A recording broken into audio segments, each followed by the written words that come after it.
Hey, mamas. How are you I'm guys? doing great. She's on, guys. Just like normal. Do you not always put me on the spot, man? Hello. Hi. How is everyone? Good. Nice to see you, and obviously it's been so long. I know. It's lovely to see everything come together as well, guys. I'm loving it because obviously I spoke to Jess. When was it? March, like start of March. Can you believe at that time coronavirus was already around? Yeah, do you know what? It's so funny because I actually did know, because one of my factories is in China, and they were like, obviously they shut down like February. Yeah, early February. But I didn't think it would come here. I was just like, yeah, okay, whatever. Like, you lot have a disease. You guys over there. Mama's Code. So let's kick off this episode. Today we have the lovely Joanne joining us. She will be talking to us about her journey into creating her business, into women empowerment. So Joanne, take it away. The funny thing is, I never had anything that kind of like inspired me as such. I never had like a goal. Do you know what I mean? I always just went with the flow. I've always been, in a good way and a bad way as well, like a risk taker in everything. So I think things fell on my lap. Like, for example, with the brand, I always say it just fell on my lap, and it just so happened to be something I was passionate about eventually, because it was, when you work hard and then success comes with it, you're gonna love it.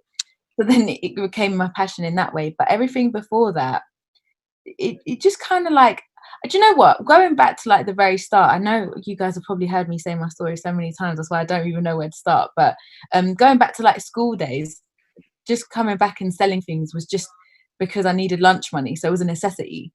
Like selling sweets from Colombia, like bonbon and frunas and all of that. That was literally just necessity. Like, I didn't have lunch money and everyone else did, and I wanted to eat. So that was it. And they were like, "Oh, I like that. What's that?" I was like, "Yeah, give me £1." That's where that came from. And then some random guy from college asked me, "Oh, do you know anywhere where I can get Air Forces from?" And I said no. And then at the time, like, everyone was buying Air Forces and Aero hats from Wembley Market. And then I promise you, like, MSN Day, some Chinese supplier contacted me, and I had made a little bit of money through my sweets. So I thought, oh, okay, let me just try it out. And it worked. And then the guy just kept buying loads and loads of stuff. Like, it was just weird. Like, he just said, "Oh, I've got £500 worth. I want £500 worth of trainers. I want £500 worth of new Ever hats." Then his uncle bought things. And then it kind of just, that's what I'm saying. I never had planned anything. It just kind of went that way. And then I started to get excited because I was like, oh, actually, this buying and selling is quite cool. But my mum was obviously onto me. She was just like, "What are you doing? What have you got yourself involved Dodgy in?" business. And obviously, if you know Colombian mums, they're paranoid about everything. She's just like, "Is this legal?" I was like, "I don't know, I think so." Right, so before we get deep into it, we've got some questions for you. So you got 5 seconds to answer these questions. Oh my God. Okay. So get ready, get your game face Look at her getting ready. So, name 3 things you do in a car. Drive, beep, window down, aircon. Okay, guys, you need to count because we're giving her too much time. Yeah. Three words you use a lot. 1, 2, Oh, wait. 3, I don't know. 4, 5. Oh, damn. Or maybe we do this so the counting doesn't like... Because I was getting flustered for you. I was like... You're like, oh. All right, the last one. What's your 3 favourite items in your wardrobe right now? Okay, my trainers, my night trainers, a belt, and a bag that I wear every day, backpack. Good one. So going from that, seeing as you didn't mention it, this, for everyone listening, Joanne is actually a legend over here. She changed the definition of the word nude in the dictionary. Yes. Please, who does that? Thank you, guys. You know, we kind of all think that it's amazing what you've been doing so far. So tell us about Nunude, your baby. Long story short, I really wanted to make residual income. So I wanted to start a brand, and I didn't know what in. So I played around for a bit, and then got in contact with a guy who had owned a factory. And then he kind of was like, "No, you need something that has a purpose. You need this, you need that." So I went from like Colombian jeans to like just a brand with different colors to just clothing, and that's it. And then he said, "No, you need something a bit more meaningful for you to stand out." And then actually, this is a fun fact. I went to Colombia, and it was my cousin's wedding, and everyone was meant to wear white. And you know, when you go to Colombia, you got los gorditos here on the side and all of that. And everyone was like, "Yeah, just póngase una faja." Can I speak Spanish? Yeah. Okay. And I was just like, oh, okay, cool. But everything that I found, it was either like black or really beige, and I was really tanned at the time, so it didn't look quite right. And I asked my mum, I was just like, is this meant to be skin color? She was just like, yeah. And I said, oh, okay, well, okay. And then that's it. And then I came back to London, and then I started playing with the idea of having like skin tone stuff, like, but I didn't know what it was. It was just skin tone stuff. Because nothing was. Did you just get a dick pic? No. From the reaction, I'm guessing it's something like that. No, sorry, it's just Camilla nearly panicked because my computer nearly switched off, but we saved it. Don't worry. No. Yeah, so then I started to play around with like products of skin color, but I didn't really know what. So I looked into brands that were doing makeup and tights and stuff, but there wasn't anything really about. So then I said, oh, I want to do fajas, and the whole idea was meant to be just for Colombia, and I came up with an idea. It was going to be called canela, because you know piel canela. I don't know why, but it sounded good. I don't know about you lot's family, but my family make up this like tanning oil through like carrot and olive oil. Yeah. And then they're like, oh, if you want to go darker, just put more carrot and put more this in it. And I was like, oh, okay. So I played around with that, trying to make different skin colors from that. And then I went back to this guy called Tony, and he's just like, yeah, okay, let's run with it. Let's make a website. Let's do this. And I promise you, I ended up working with him for nearly a year. I say working, but I'm still trying to work out why I was going there. I'll let you know when I work it out. But nothing came of it. And then anyway, just stopped seeing him. And then I thought, okay, let me try to do it by myself. And then the materials were so expensive. It was like £10,000 for just 100 fajas in one skin color. And I was just like, wow, okay, that is just not going to happen. So then the idea kind of just kind of went. And then I ended up planning like an app, which I spoke about anyway before, but I wanted to do an app. And then I thought, okay, I actually need to do this again because I need money for this app. And then my friend contacted me. She goes, oh, did you see the article that from BuzzFeed? It said that nude is only for Caucasian women. And I said, oh. And then I was like, oh, okay, well, it's kind of a sign from God. Let's just do it. And then that's how everything started. And then we opened the account in April 2016, the Instagram account. And I promise you, if you ever want to start anything in life, just start an account before you even have anything and tell people the journey. Because when we launched in January or February or March 2017, I don't really remember. I think it was February. We already had 5,000 followers. So when we were telling people the journey and like planning all the products and choosing materials, everyone was really excited. And by the time we launched, it kind of got sold out straight away. But it was also because we did a campaign, and the campaign was to do with the definition of the word nude in the dictionary. And that went viral just by chance and luck. Like, honestly, no intentions for it to go viral. Absolutely none. No, it didn't even really invest money into the photo shoot. It was just everyone coming together, and we had such a wicked day, no expectation, and it just got picked up all over the world. And I just thought, oh my God, this is crazy. But again, with no intention of creating a successful business. Like, my intention was to make money for something else. And that kind of just took over, and then it grew into like more than a brand. It's a platform, it's a movement. And more than anything, I was really insecure before that. And then I promise you, because of the brand, but because of the women we were working with, I started to grow my confidence. I was like, this is actually really powerful. Like, let's see how much we can push this and like help women through fashion. And then the concept came about, and then it kind of like evolved, but it never had like a direction. It never had a purpose or a goal. But then we went back and worked that out. And then that became quite important. Did it kind of hit you like what you were doing was so important for so many females out there? No, not at all. Like, it was just literally, okay, there's no diversity in Colombia. And I thought, well, everyone, I said, you know what's so funny? Like, I always see billboards with the perfect bodies, and they're all blonde, and like, we're really not blonde. Like, I'm not natural. And I thought, then that whole concept started to come into my head. And I was just like, I've never actually seen like a curvy Colombian woman on a billboard, because we're actually quite sexualized. Yeah. We have to have that Coca-Cola figure. And then that idea played on our minds, and we were like, what can we do about it? Bring it into the UK, but never as a platform, never as anything else. And then when we done the campaign, and then we realized that the girls we worked with that had never modeled before grew their followers, and we both grew together. And then they were then able to go on and did like London Fashion Week, and she had never been given the opportunity before because she was quite dark skinned, so agencies turned her away. And like little things like that, we were like, oh my God, this is mad. Like, just off coming together and doing a campaign, imagining what we could do if we were actually a reputable brand. And then we went down the avenue of like making sure we always use women that aren't seen as normal and trying to normalize it through fashion, more so because of like, you know, when you're young and like in school, kids are rude, man. Kids are horrible. Like I was horrible, and I was also, you know, made fun of as well. So I think if we can normalize, I remember, oh my God, I've got a guilty conscience, but I remember in school there was this girl who had a disability and everyone made fun of her. And now my heart don't stop thinking about her and think I would put her, if I had like the money of having someone on a Piccadilly Circus billboard, I'd put her on there just to like make her cool and normalize it and, you know, give her that kind of like idolizing platform. But yeah, guilty of that. But yeah, no, I didn't. No, we didn't have, it was just a concept. Like it was just, let's play with this idea, let's see what happens and let's run with it.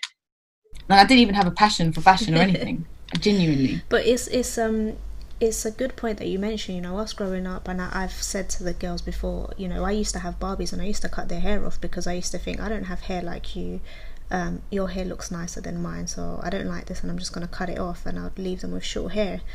Like long story short, I only had like 2 Barbies with little short hair, but it's true that what we're seeing and what is sold to us is kind of a typical tall, skinny, blonde woman, and that's not really the reality of the variety of people we have. And I guess if your brand is able to show, you know, we are real women and this is what real women look like, and different sizes and different skin tones and ethnicities, everything, you know, that's quite powerful. And it, you know, you're saying that it's normalizing, I think that's really strong, and it's a good image to put out there to younger generations who might feel the pressure of looking a certain way. Even like the platform is good for, say, like kids again. When you look at Disney princesses, they're usually always white. Like there was one princess that's like black, and it's like these black little girls are having to continuously look at these white princesses and kind of, you know, look at themselves and not reflect on them. So if I want to be Belle but I'm black, well, I'm not really Belle, am I? But it shouldn't be like that. Like that's why I have felt like really proud of like the platform you put out there, because the diversity on it is just amazing. And it's basically kind of showing everyone that no matter how you look, you're normal. There is no like structure on how a woman is meant to be. We're all cut with different tape, so it's not, I don't have to look like you and you don't have to look like me. And I think that's very important, and I love the platform that you have because of it. Whereas you see, say like in Vogue and all of this, they just put out like, you know, airbrushed woman from head to toe, and it's like sometimes you kind of have that peer pressure on, oh well, I don't really look like that. Even the skinny models, they're still airbrushed and they're still made to look even skinnier or have packs, and you're looking at your gorditos like, where? No, exactly. And I think as well, you know, it's movements like this that have started to make an impact on these big brands and these other big magazines or companies, where they have to look at themselves and be like, okay, damn, we need to reflect what we're selling for true people.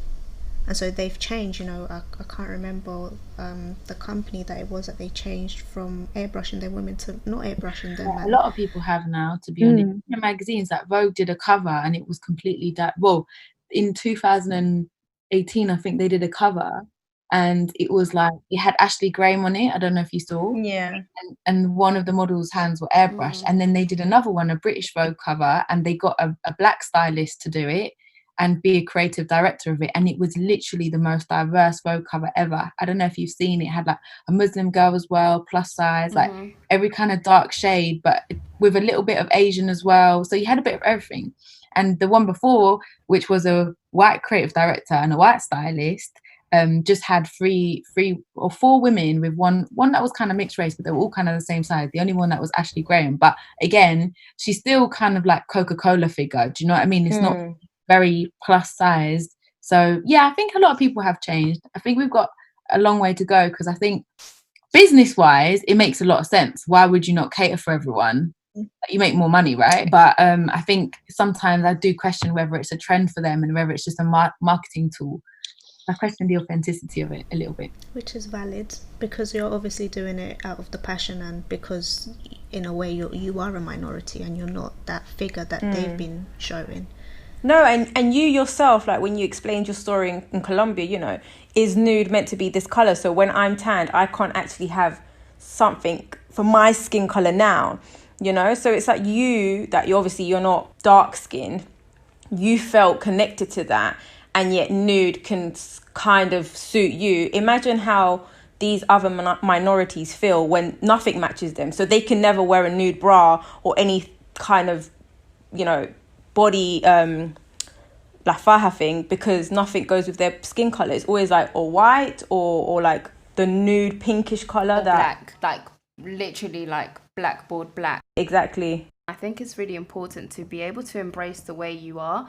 And I feel like, speaking from a mother perspective, is that when you go through that transformation of like you were looking like your best before baby to afterwards, it's so hard to go shopping after you've had a baby and fit into your normal size and still have that clothes fit you how it used to fit, even if, I don't know, maybe if you lost a bit of weight, if you put up a bit of weight. So it's so important to have this image, because when you lose yourself, because you think, you're looking in the mirror and you're like, all these models don't have, you know, saggy bits, stretch marks, my bum's not firm anymore, or, you know, like I've got bingo wings or whatnot. But if you're able to look at around you when you go shopping, and actually all the models on the posters, you can see that they're normal women. They've got a bit of here and there. Like, do you know what this, like the major impact this will have in our future daughters that, you know, are growing up, and even the boys that we're going to be raising, because they're going to be able to look at women like,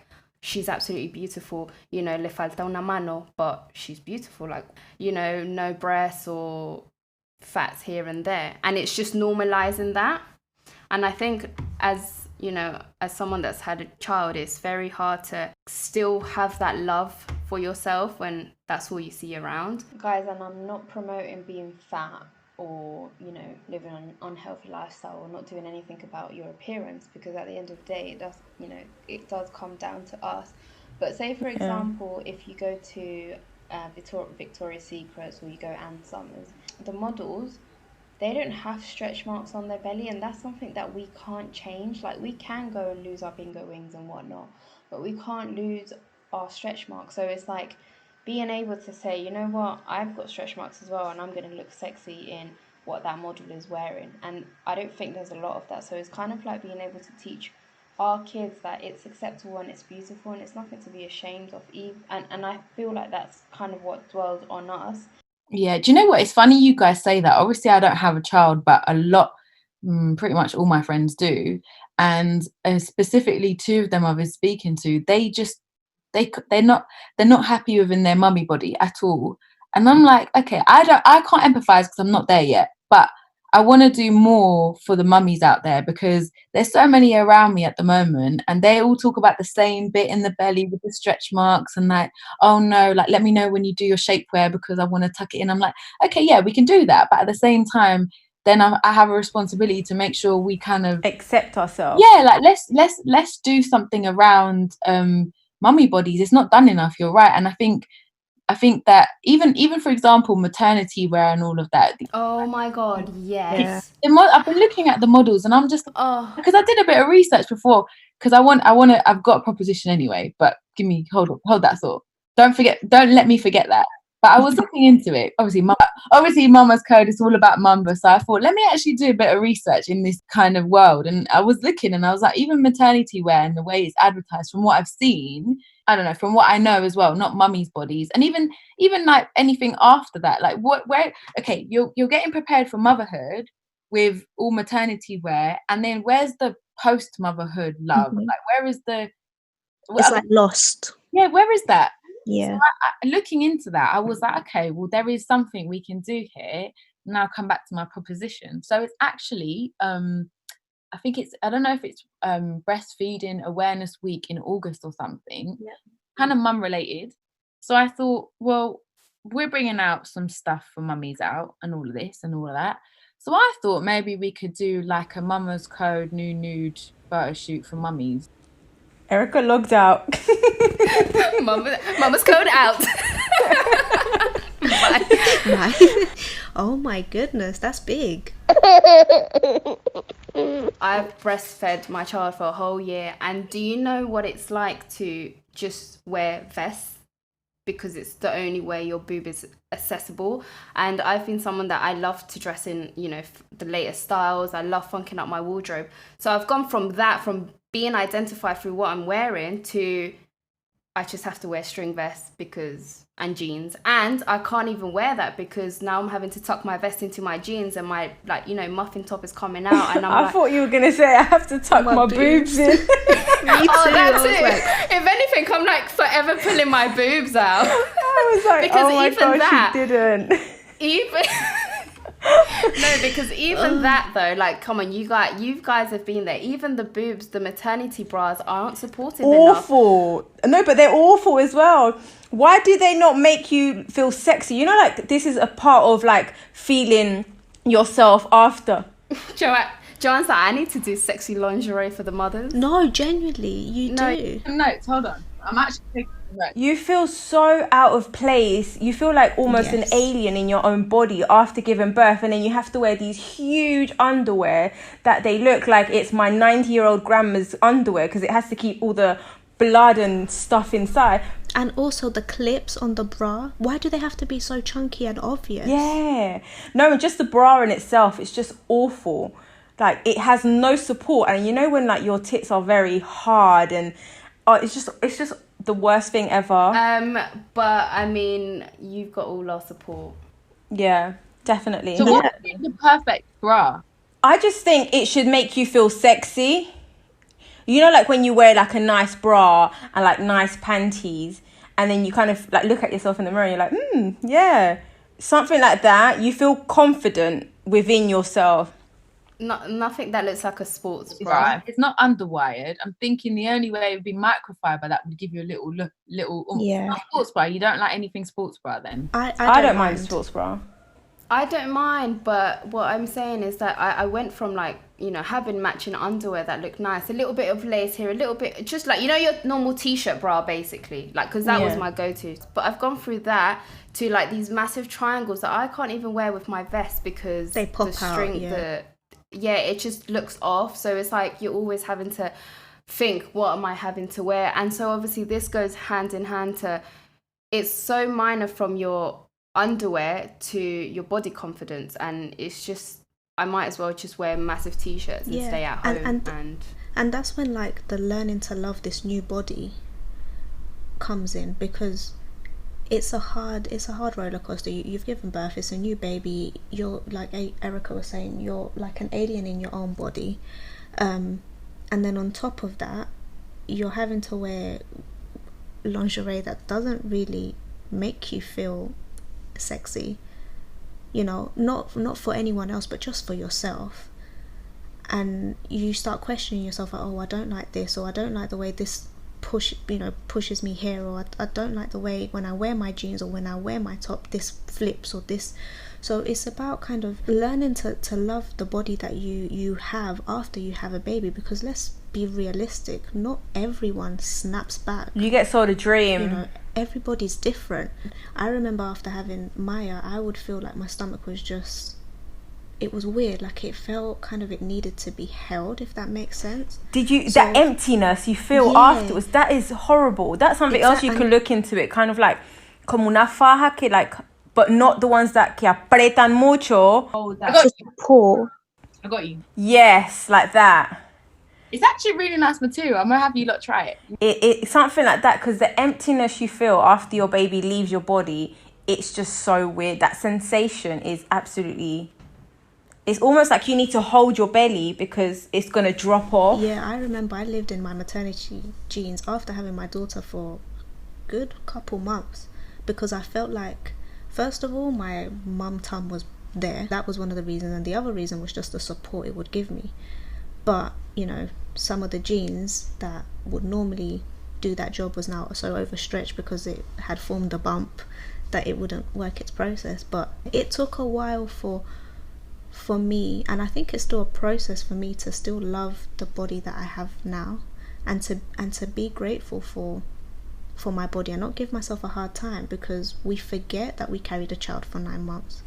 Yeah. And we're expecting it to just go back to whatever it was before, and that's not real. Mama, I love you. But so going from that, we don't really like to ask the direct question of like, are you planning to have kids? But what we do wanted to ask is, you know, Nunude empowers you to love your skin and your own body as whatever situation you're in. Do you think your whole movement is restricted into your head so much that it would empower you once you're at that stage? We all preach and, you know, but when it comes to practicing it, it's like, and I'm not saying you will know because you'll never know once you're in those shoes, but do you think the strength is there? Ooh, that's a good question, you know. I think you're right, you know, we all do preach, and I think I'm not even going to say yeah, because it's probably going to be a no. But from what I keep hearing, it's definitely really difficult, the transition that you have after birth. But I mean, it's taken a long time to even get to a more confident state without having some, not trauma, but something to get accustomed to again. Just a simple idea, a simple thing of loving myself without makeup. That has been a mad transition, and it might be so simple, but it took about 2 years to get there, where I can leave and not care, and I'll go to a club without makeup and I won't care. So I think with that, I'll try to put it into practice, but I do think it will definitely depend on a lot of things, you know, like a lot of things that people around me definitely. I mean, even in general, when my friends who are absolutely beautiful feel like they're not beautiful, I'm like, oh God, guys, come on. Because when you surround yourself with that, you kind of take it in. We're like sponges, like our human nature is to take it in and then kind of reciprocate that energy to ourselves. So I think if you surround yourself with people that are positive and a bit more uplifting and confident, it can help you kind of guide you that way. And the reason why I say that is because honestly, like God's blessed all of us to have arms, legs, like hair. You can hear, you can walk, you can taste.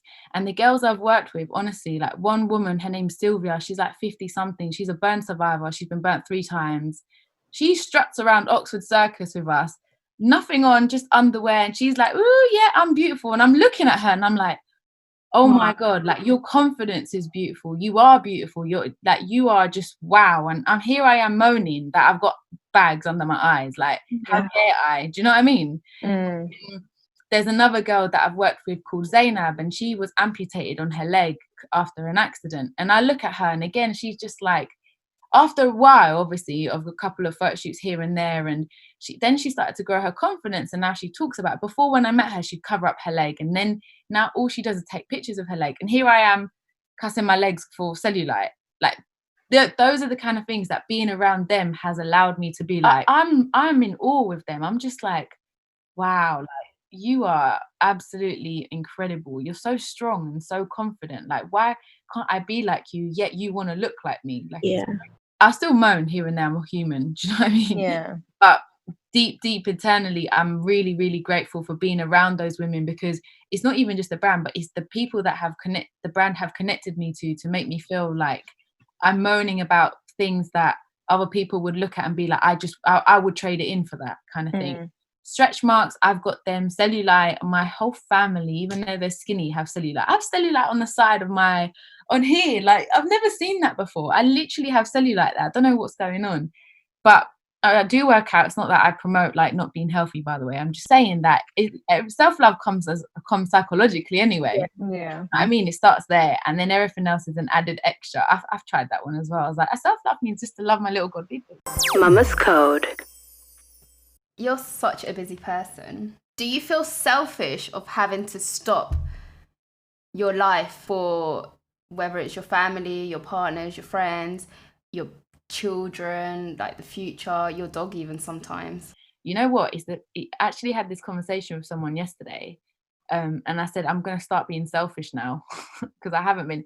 Even though I've been really busy, I think I haven't, like, money doesn't drive me. Like, my family drives me. My mum, even though she moans and annoys me, like you can clearly tell, she does drive me at the end of the day. And I think because that drive, like, I will genuinely put a hold on things even when I shouldn't. Like, I lack that kind of like selfish discipline of, you know, those successful billionaires and trillionaires that say like business, business, business. I still have a heart, and I think, but I'm glad for that, because that keeps me grounded. At the end of the day, I don't want to be lost in my thoughts and think I'm some big I am, because it's not the case. But I haven't learnt to be selfish yet. So, and it's a bad thing as well, because I think I'm starting to learn and accept, which I didn't agree with at the start, but my friends that are around me at the moment that I look up to, who are more successful and have been in the industry longer, I'll be like, okay, so how do you get to a certain level? Then they're like, Joanne, I know you want to help your family, you want to help this, but you can't help people until you help yourself. Mm-hmm. And I've heard that. It's a fact we all know, but living it, I haven't been able to practice it. I'm like, oh, okay, but you know, like tomorrow, I'm an only child, so my parents are everything to me, and that's kind of it what we've got around here. I've got a second cousin here, and that's it. So my thoughts is, oh, when they're gone, like shit. So every time they're like, oh, let's do this, I'm like, I can do business, or I can just in case, you never know. But at the same time, I'm trying to balance it. But now I've said for the rest of the year, I'm going to really try and be as selfish as possible, in a sense of like, it is business, it is balancing like the future first, because I can sacrifice social life. I've done it before. I can, obviously during this time I've been more sociable with friends and seeing if everyone's okay and whatnot, but I'm trying to adopt the mentality that I've never had before, to see if it makes more of a difference. Like I'm happy where I've come to, but there is such a long way to go, and I do believe it's because of lack of discipline. Like my auntie came around the other day and we ended up having arepa and chocolate for like 5 hours. One arepa and one mug of chocolate. Yeah, no, obviously that wasn't the case, but but yeah, we should have just stopped for an hour, you know, balance. But I'm trying to work it out. But it's funny you say that, because I practice it, and I recommend it, you know, because since I have been doing it, I have seen more progression, and I've stopped procrastinating on things that I've been procrastinating on for such a long time. And in turn, it helps you, isn't it? And it helps your family and your goals and your growth. 100%. But actually, I want to ask you guys, how do you guys feel doing this? Because obviously it's taking out time of motherhood. Yeah, I'm almost happy in a weird way that we were put in this position of, not put in this position, but lockdown I think really helped us, because we were able to be at home and spend time with our families and our children, and continue working, but also continue working on Mama's Code. And in a weird way, the thought of going back to some sort of normality, what it was before, kind of scares me, because it's busy. And even sometimes when I'm at home, the girls know that my chats are always on silent, because when I'm working, sometimes I have no other head but to work. I feel like us being able to have the time during lockdown to help push that and be a bit more focused sometimes I'm grateful for. Yeah, I think it's been a blessing, you know, lockdown. But we obviously had one session recording together, and then the rest has been lockdown. No way. Yeah, so this is our norm. So that's why when we were talking to you and you were like, oh, we're going to meet up, we've never done that, because we literally did it once, and this has become our new normal. And we did kind of talk in terms of when we go back to some sort of normality, how we were going to go about recording. And it's just a different feel to it, because you can visually see the person, and it just makes things much more fun. But however, we're conscious that we've got families, and it kind of goes with what you're saying, but sometimes you need to be selfish.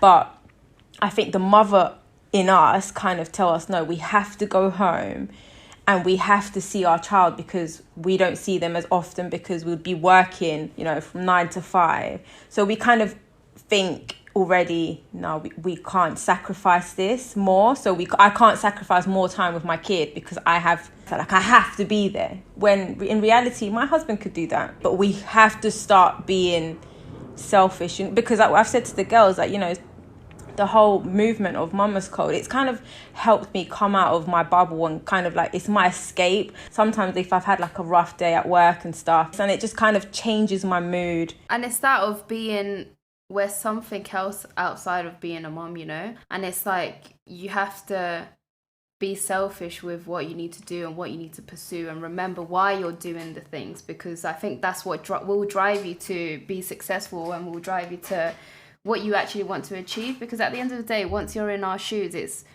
You know, we're not just doing it for our kids, but we're also doing it for ourselves. Yeah, you find yourself as a woman again. How do you think you deal if you have like a family now and your business? Because juggling those two, it becomes a bit more hard. You guilt trip yourself into thinking, well, am I being selfish for not spending enough time with my child? I went back to work when my child was 9 months. And I remember going to work and saying, well, why did I have a child if, you know, I'm just going to go work and I'll see him for like an hour and then he'll go to bed. So I feel like, you know, Monday to Friday, I hardly see my baby. And you start kind of like mentally messing yourself up because you start questioning, maybe I shouldn't do this. Well, actually, I was mentally preparing for that at one stage, which I haven't told anyone too much. But since we're in Mama's Code and we're being open, we might as well. So I didn't know I was pregnant, and I was 13 weeks when I found out. And then I was like, oh, okay, cool. Right, let's talk about it. And we spoke about it and we were planning, and then we put a whole strategy in place because that's just my mind. And I thought, well, technically it can work, because I think the beauty of having something where you are one, the boss that you're in control of, and you're not limited into your progression, it's just depending on you. Then one, you can work from home. Two, you can control how many hours you work. And three, you're not in competition with like, okay, I have to do this today, I have to do that tomorrow. It's just at your own speed, and there's no one on top of you saying, well, you're going to get fired if this happens or that happens. So when I put that into practice into my head, I thought, actually, okay, cool, we'll go ahead with it. Did have a miscarriage, but the thought process was, I'm so blessed to be in a position where I can control everything. And then at the time I was growing a team, and then I thought, yeah, well, actually, if I carry on growing a team, by the time the kid comes out, then I can cut my hours and go from there. So I think I wouldn't be as stressed. I think it's all weird, because even lockdown, should we count in lockdown? Because if we do, it's been a blessing, because now, for example, I can cut costs on an office. Everyone works remotely. It's brilliant. I've spent more time at home than I ever have before. And yeah, it's difficult working from home, but we've been more productive than ever. So, you know, I would love to have one in a year or two. Like, I wanted to, so I would love to have one, but I don't think that in the position I'm in, it would be too much of a struggle. The only thing that it would be, obviously, is that you have to split your time and be there, and you know, and I know it's nothing like having a dog, but my dog does take up a lot of time. No, it does. It is like having a dog, believe me. But even just walking every day. But because of lockdown, I've actually been at home. Like, before, I was stressing. I remember, Jess, you were offering to like take her as well. I was like, I just need to concentrate for a little bit. But now I've been at home and I can take her, and like, I've got more time to play with. She's fine and I can concentrate. So yeah, and I think if I had a partner that was there, it would be okay. I just think it would probably delay things a little bit more, where what I would do in a week, I'd probably do in 10 days. But then again, like, that's the beauty of having your own thing. Puppy. Good girl. Would it be fair to say you plan, kind of, you have a strategic plan for how you approach things once you have an idea in your mind? Is that how you would say you do things? Honestly, I learn through seeing. I'm a very visual person. So then I've gone to the people that are in, you know, oh God, they above me by 10 years and have been successful in this industry for years. And I'm like, okay, so it was even down to stupid stuff like, do you do marketing on a Monday or a Tuesday? And I'm like, okay. But they said to me, look, what you need to do is have a goal where you want to go in the next 6 months. And I didn't even know that you have to work backwards by like 18 months, because in fashion you do, like, what, Black Friday's already gone for us, kind of thing. We already got that out the way. We've already planned December. We're already now in March next year, and we're already planning the designs, and that's already like not time consuming. We're already like, I'm tense about it. I'm like, how come I don't have my March stuff yet? I'm stressed out and everyone else does. But then that's where the strategic idea of everything working backwards came from, because it really, really did help me understanding that. And I said, okay, if I know I've got about 6 weeks production time, and then 30 days shipping time, and then sampling is this, and then I calculate that times, and then I do what you guys said, like a roadmap on how to do it, but literally working from the goal of having something by March. And in everything I've done that. So like, I've even said it to people, like, if you want to start your own thing, work backwards. Like, how much money can you afford to lose? Not how much money have you got to invest. So like, if you've got 10 grand, Yeah, you really don't. You've got about 5, you've got about 3. I know I did it, but I was young and stupid with no responsibilities. Now we're not at that age no more, unfortunately. So yeah, if you've got 10 grand, really you've got 5, but really you can afford to lose 3. So work backwards. You've got 3 grand. What can you afford to make with that 3 grand? How much can you afford to use for marketing? And how much time have you got to waste with 3 grand, if that makes sense? So like, if you want to start anything, but obviously brand is my thing. So if you want to start a brand and you've got 3 grand to play with, how long can you afford to lose that for? And then work backwards like that. And that's really, really helped me. At the end of the day, you want to envision yourself where you want to be first to motivate you to get there, basically. Yeah. We wanted to do this to motivate like all the women out there and all the mums as well that are maybe sitting on an idea that they have and they just think, I can't do this, or I don't have the money, or so I think obviously from all the Instagram lives that we've seen and all your content is like, people need to be this motivated if they really want to do it. And it's beyond scrolling, and it's beyond reading quotes, because I love to do that. Not gonna lie. Say them. But because if you say them out loud, it's like you're just bringing it into your universe, and it's like, we just thought you would be perfect to motivate that woman out there that You know what, it is just fear, isn't it? Even I get fear still, but I think the more you practice doing things that scare you in anything, like even just step out the house without your eyebrows done. That's what I did for the first time. Then I was like, all right, cool, that's my eyebrows. Then I said, all right, no foundation. Oh God, that's no foundation. And I was like, slowly, but it's the same, like apply it to everything. Like if you don't want to, I don't know, drive on the motorway, just drive for a little bit, and then the fear will always kind of be there, but it doesn't dictate your life. And I think we're not conditioned to break out of our fears and face them. We're kind of like conditioned to put them to the back of our mind and do something else. And I think especially for women, like getting into anything business related, no matter what it is, even if it's a podcast like you guys, it's daunting because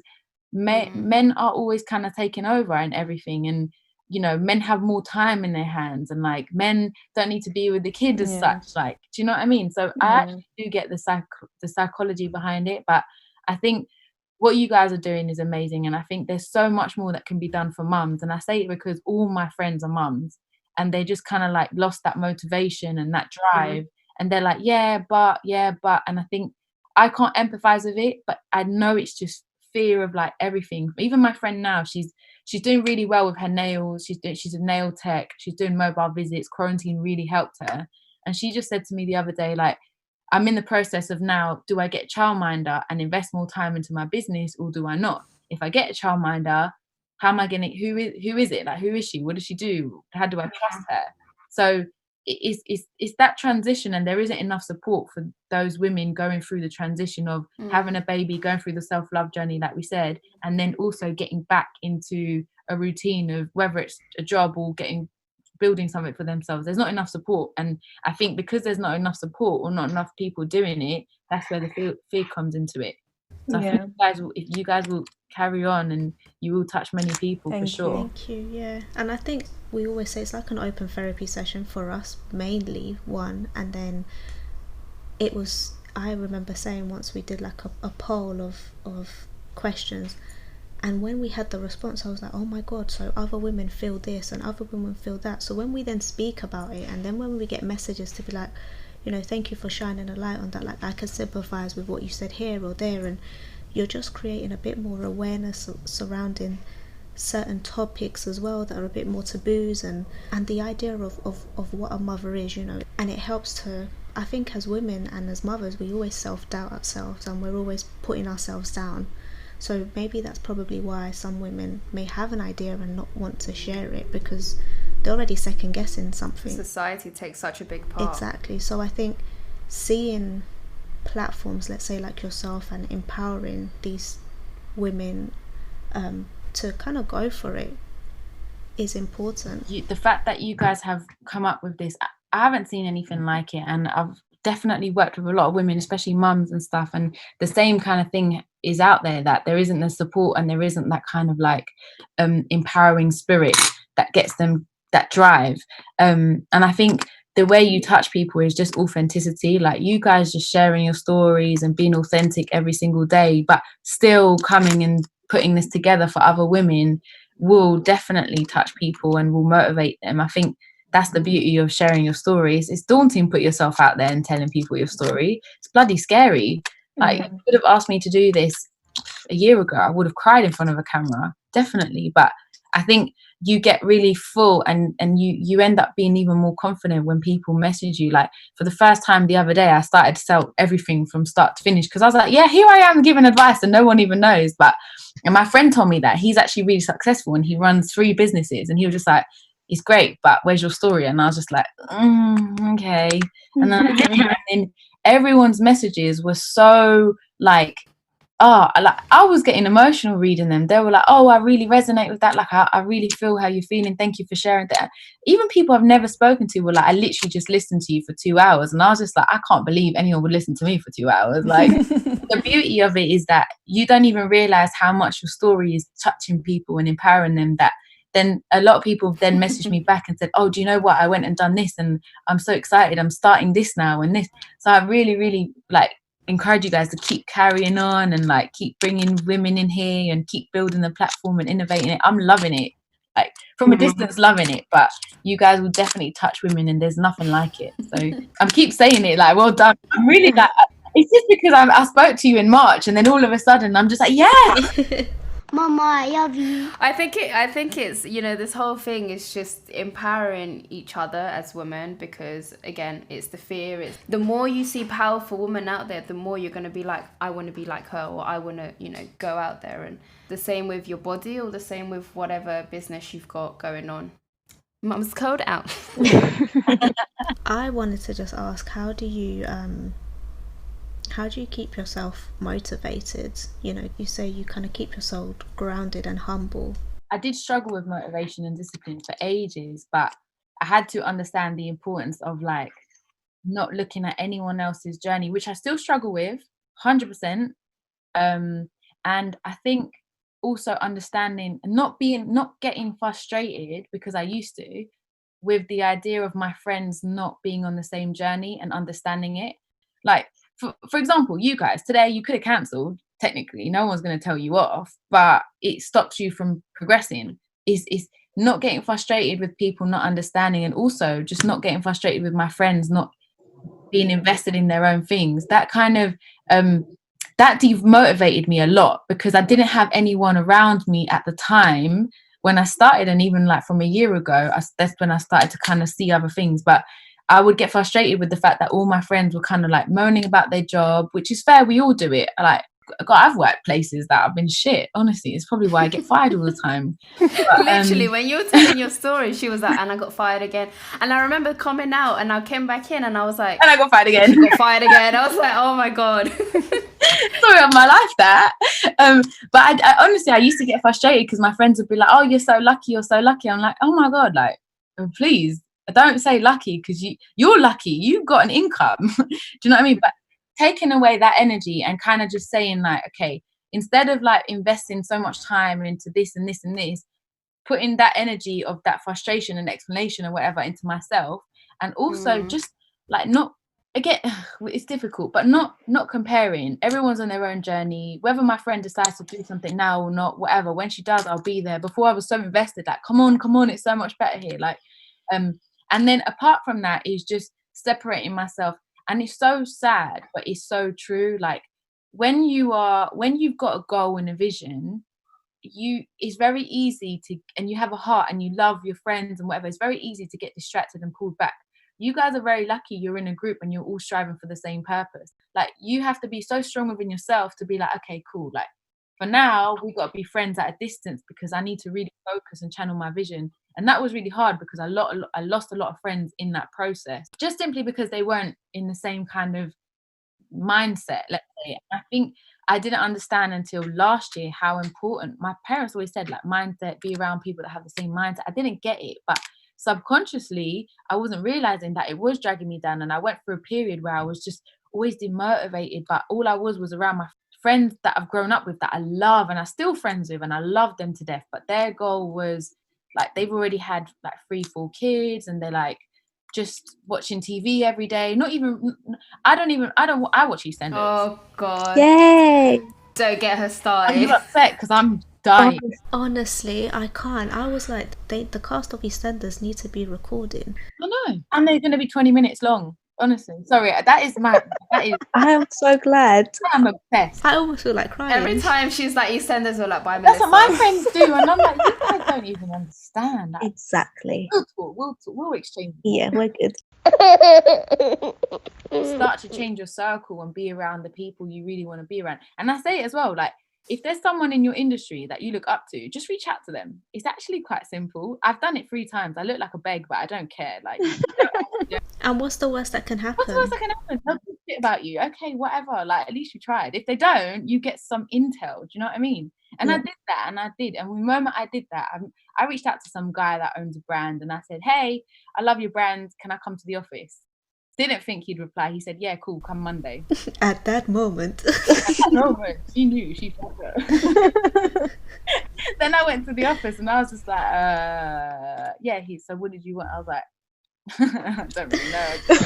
Oh my God, literally, I always say to Jay, I'm like, sometimes he has verified people, like producers looking at his stuff, and I'm like, just bloody message them. Like, they came onto your profile, just like, you know, you're always guaranteed a no, but what if it's a yes? Like, you're not going to lose anything. And then he's like, but what do I say to them? I don't know, whatever producers talk about.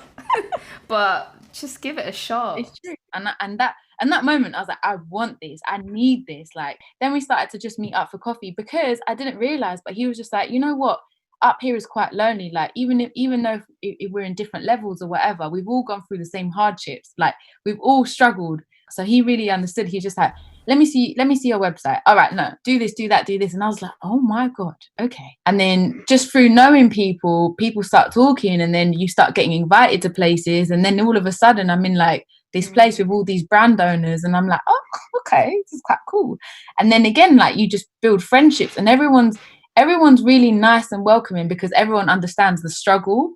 And that's what's nice. Like, although it's lonely in a sense of your friends is very lonely, you can have a professional circle that, okay, cool, they're not your friends, but they understand the struggles. And then, for example, every time now I've got a question, obviously I'm young in this industry, I'm like 3 years in, I'll be like, how do you do my emails? We all have the same platform, which makes it brilliant. So I'm like, how did you connect your emails to this and that? And they're like, oh yeah, just do this, just do that. And then everyone's helping each other. But it's all come from just asking, and it's all come from changing my professional circle and understanding that my friendship circle doesn't necessarily need to be my everything. Do you know, Erica, this is the friend that we needed when we wanted to do El Asado de las Nenas. I know. What was that? Tell me, what is this? Oh my God, honestly, we got a logo done and everything. Listen to this, for a grill, like literally, you know. Ollie was like, but do you know you have to have like a license to cook? And then our dream died just because of that comment. The amount of ideas that, honestly, I don't know how we're not billionaires right now. Even with Mama's Code, I was like, guys, we need to make a podcast about mamas, and they were like, sure, babes. We thought it was a joke at the beginning. Yeah, we all laughed. I literally sent them a list of like 10 topics. I was like, look, we can record this in a week. Like, these are things. And she wrote weird names. Like, she was like, you know, stillbirth with Karen, and we were like, who's Karen? And she was like, oh, it's just a made up name. And we were like, oh, okay. And now look at us. I got them on it. I absolutely love that, man. I love that. So how long did it take for you guys to start recording then, from that message, when you lot thought it was a joke? About 2 weeks. No, well, Jess bought a microphone, and that's when we kind of thought, oh shit, she's real about this. They were very tactical. So first of all, the idea was there, but then Jess convinced Erica, and then they ambushed me. That's how it was. No, we said that you'd be the devil's advocate. I did the logo. I went out of my way and I was like, right, you've got 10 topics, you know, start brainstorming the next topics. We need all these episodes going. I gave them like literally a couple of days. Yeah. And then I came back and I was like, guys, this is the logo. Which one do you like? And they were like, what is this for? And I was like, this is for the podcast. This is our logo. Like, this is, you know, we want a simple, just Mama's Code, like no bish bosh. But that's not how the name came about as well, because we would wake up in the morning and there would be like 100 messages of potential names, and I would be like, come on, man, I've just opened my eyes. No, I'm sorry, but when your brain is working at night, thinking like, how can I make this work? I would just bombard them. I got Erica on a coffee date, and I was like, look, this is the plan, and she came on board, and she was literally like, we need to brainwash Melissa. We hired Camillo without him knowing. We were like, yeah, he could be like our IT guy. Literally. We had employees left, right, and centre. They didn't even know about. They still don't know it.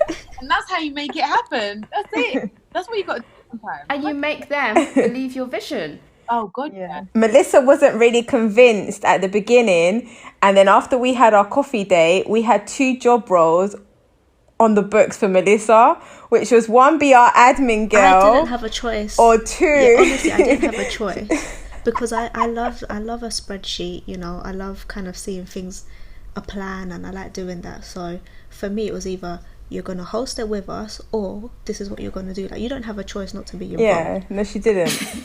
I kind of said, look, I'll give it a trial, and has my trial even finished? Yeah, it expired. You're paying full price now. Sorry, I hon. know. See how we went off topic really bad. We love to finish off with like giving a golden tip, and of course you're our guest, so what would be the best tip you can give for an inspiring woman to pursue their dream? Look at someone that is relatable to you, that is doing something that you would like to do, maybe not the same industry or whatever, but has done something, so understands the journey, and hit them up.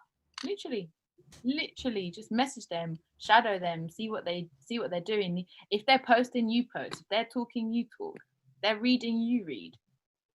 That's what really helped me, honestly. And I always say it, like, the worst that can happen is a no, literally. I know for sure Jess is like, right guys, so from tomorrow you're messaging this person, you message that person. We're going to be bombarding You know everyone. What? I have to say it again, I'm sorry, but I'm just like, Hi. Well done, man. Honestly. I spoke to you in March and you like... Do you know, when we spoke, I had literally, that's when I was giving them the topics, the logo. And I came back and I was like, now guys, we need to do it. Like, love that, we need to stop. Love that. Like, we need to do something. I really love that. I'm gonna be preaching about this story. I really am, because this is it. Like, what's the point of talking if you're not gonna do it? This is it, and you've done it. Like, you've done it, and I get it, the fear, but you guys have actually done it, and this is it. You have to be the inspiration for all the mums as well to keep pushing. You never know. Honestly, you really never know. Like, I went to an ASOS event, yeah, and I'm outside, my friend's smoking, she's like, come outside. I'm like, I hate cigarette, like, why am I standing here? Then some guy comes up to us, and then he was just like, I get nervous, I don't know what's wrong with me, sometimes I get nervous, I'm like, like so he came up to us, he was just like, you right girls, yeah, you got a cigarette? And then she was just like, yeah, here you go. And I was like, so how are you? He's like, yeah, good, thanks. Yeah, and I just thought, and then he was just like, yeah, so what do you do? And I was just like, blah, I just work with fashion, whatever. I was like, so what do you do? He's like, yeah, I'm CEO of ASOS. And I was just like, Okay.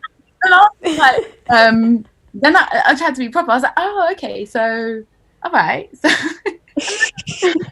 I was like, oh, okay, well, that's good. Then I said, right, and my heart's beating and I'm sweating. You're like, this is my chance. Like, yeah. So I'm like, so I want my brand in ASOS. What have I got to do? And then he just went, oh, you're a bit forward, isn't it? I was like, then he says, here you go, here's my card, email me on Monday. I've emailed him, he's got nowhere, but I'll try knocking on that door again. Yeah, definitely. Putting yourself out there, I'm telling you, just do it. Even if you shit yourself, even if you say it wrong, just do it. Thank you so much, Joanne, for coming on. Sorry for taking so much time. Oh, guys, it's Yeah. nice, man. Well, thank you. Mama's Code out. Mwah. Mama's Code.